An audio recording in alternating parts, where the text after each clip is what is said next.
Well, prepare for delays. The IRS commissioner says staff shortages and paperwork backlogs could create a messy and frustrating tax season, which starts in a couple of weeks. Here with reaction is the executive vice president of the National Taxpayers Union, Brandon Arnold.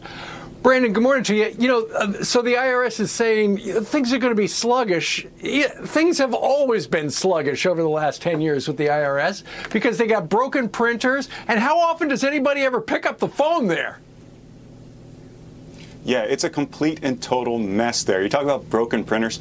42% of the printers there are broken.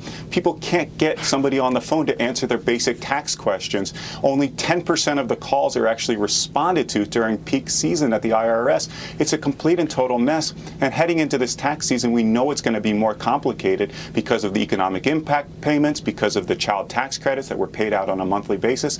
We're heading toward a slow motion disaster here, and the IRS, unfortunately, is doing very little on behalf of taxpayers. You know, Brandon, I think a lot of people think that it's the IRS. They've got a room full of supercomputers.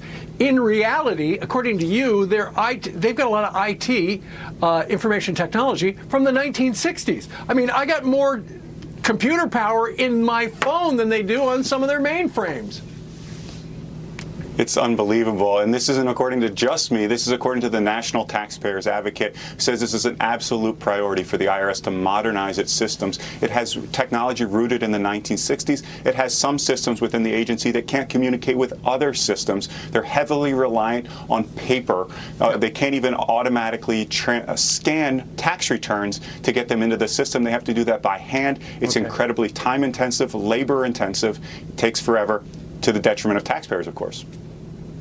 Sure. One quick tip for the people who are going to be frustrated this season. File early and file electronically. You got to get your tax return in as quickly as you possibly can this year if you want to get your refund in a timely fashion. But the problem is so many people are going to be out with COVID, according to the IRS. Who knows when you're going to get it back?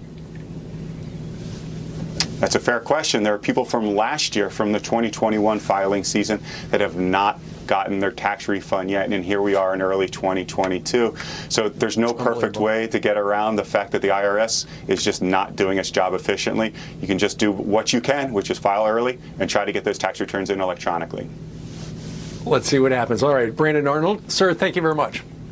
All right, coming up, Steve Harvey.